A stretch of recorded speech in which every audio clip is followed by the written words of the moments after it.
जय Hind all the SSB aspirants. तो आज हम पीपीडीटी की प्रैक्टिस करते हैं। मैं आपको कुछ पिक्चर्स दिखाऊंगी, हम उस पर डिस्कस करेंगे, पूरी स्टोरी नहीं बनाएंगे। Basically how to view a picture हम उसके बारे में देखेंगे। तो स्टार्ट करते हैं। सबसे पहले हम कुछ की पॉइंट्स के बारे में डिस्कस करेंगे। जब भी आप पीपीडीटी के लिए जाते हैं, जो आपको फर्स्ट 30 सेकेंड्स दिए जाते हैं, आप उसमें पिक्चर को देखने के लिए ही एलोकेट कीजिए, लिखने मत लग जाइए।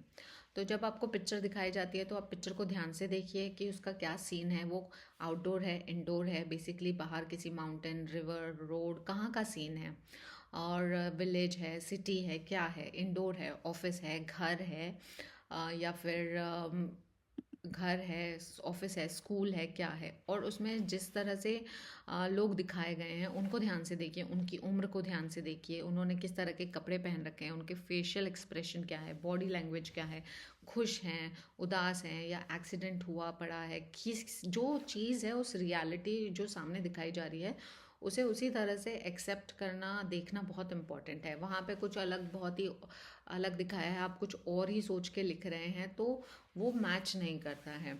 और वहाँ पे एक्सीडेंट दिखाया पर आप एक्सीडेंट के बारे में बात ही नहीं कर रहे हैं। कुछ ऐसी पिक्चर दिखाई गई है जहाँ पे आपको लग रहा है कि शायद एक रोमांटिक रिलेशनशिप हो सकता है दो लोगों के बीच में, पर आप उसके बारे में बात ही नहीं कर रहे हैं, राइट।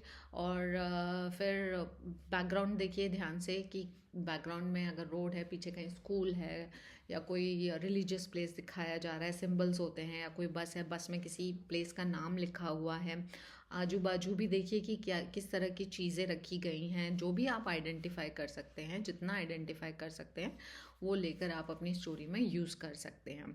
आपके जो फर्स्ट थॉट आते हैं स्टोरी को देख के, उनको अबैंडन मत कीजिए, उन्हें देखिए, और जब आप प्रैक्टिस करते हैं तो उसी पे बिल्डअप कीजिए अपनी स्टोरी। तो चलिए हम प्रैक्टिस करते हैं विद वन स्टोरी।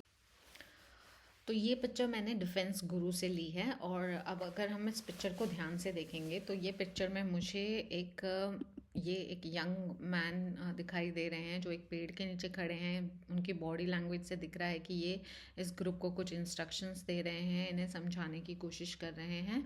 और यहाँ पर देखेंगे तो ये या तो देखिए, ये मुझे पंडित टाइप लग रहे हैं, और ये मुझे मुनीम, इन्होंने टोपी पहनी हुई है, इन्होंने पगड़ी पहनी है, ये मुझे किसान टाइप लग रहे हैं, ये नॉर्मल एक जेंटलमैन बैठे हैं। और ये एक दो पेड़ हैं, और ये मुझे आउटडोर का सीन लग रहा है। आप चाहे तो इन्हें 5 अलग अलग रिलीजियस पार्टी के लोग भी बता सकते हैं। जो मुझे फर्स्ट थॉट नहीं आया तो मैं उस पर नहीं बात करना चाह रही, बट एक तरह से ये 5 पंच भी हो सकते हैं। कुछ भी स्टोरी हो सकती है। तो मुझे जो फर्स्ट थॉट आए मैं आपके साथ वो शेयर करूँगी। मुझे ऐसा लगा कि जो स्टोरी मेरे दिमाग में आई कि ये इनका नाम रख लेते हैं मोहन, जो इसी गांव के रहने वाले थे। और क्योंकि उनके फादर की बेसिक एजुकेशन थी, जिसकी वजह से उनके फादर को सरकारी नौकरी मिली और वो बाहर गए, और जिसकी वजह से इनको भी एजुकेशन का एक्सपोजर मिला।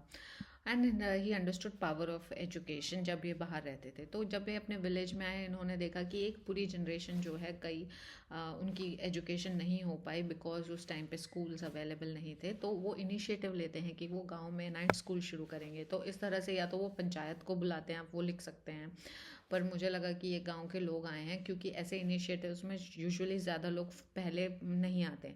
तो इन जो भी लोग आए, ये उनको समझा रहे हैं कि ये क्यों ऐसा करना चाहते हैं। जब वो और वो ये भी चाहते हैं कि जो उनकी लेडी, जो उनकी वाइफ्स हैं, जो गांव की औरतें हैं उसी एज की, वो उन्हें भी उसमें शामिल करेंगे। तो किस तरह से वो नाइट स्कूल जो है कॉमन प्लेस में रखते हैं, और फिर किस तरह से प्रोग्रेस होती है उनकी लाइफ में, क्योंकि इन्हें जब बेसिक एजुकेशन आती है तो दूसरे लोग जब उनकी प्रोग्रेस देखते हैं कि वो किस तरह से आत्मनिर्भर हो गए हैं, जो स्कूल जाते हैं, बोथ मैन एंड वुमेन, किस तरह से वो अपने पोता पोतियों को पढ़ाते हैं और उनसे छोटी मोटी इंग्लिश में बात करते हैं, वो देख के तो और भी लोग जो हैं प्रेरित होके आगे आते हैं, और इस इनिशिएटिव का हिस्सा बनते हैं। और उसके बाद मोहन आगे जाके क्या करते हैं, not only restricting to that only village, maybe nearby village में भी जब ये बात जाती है, तो किस तरह से वो अपना चेन ऑफ स्कूल खोल सकते हैं, नाइट स्कूल का। सो एक ये कॉज मेरे thought, these were my first thought. तो that is how I would have made a story. Now will see another picture. Now if you see this picture, अगर आप ये पिक्चर में देखेंगे तो एक यंग मैन और एक लेडी को दिखाया गया है. और जिस तरीके से इस पिक्चर को पोजीशन किया है, ये मुझे आउटडोर की पिक्चर लग रही है, जैसे कि ये किसी पार्क या गार्डन में बैठे हैं. और जो लेडी हैं वो मुझे बहुत सैड सी दिखाई दे रही हैं, क्योंकि उन्होंने इस तरह से पकड़ा है, तो there is some trouble with her.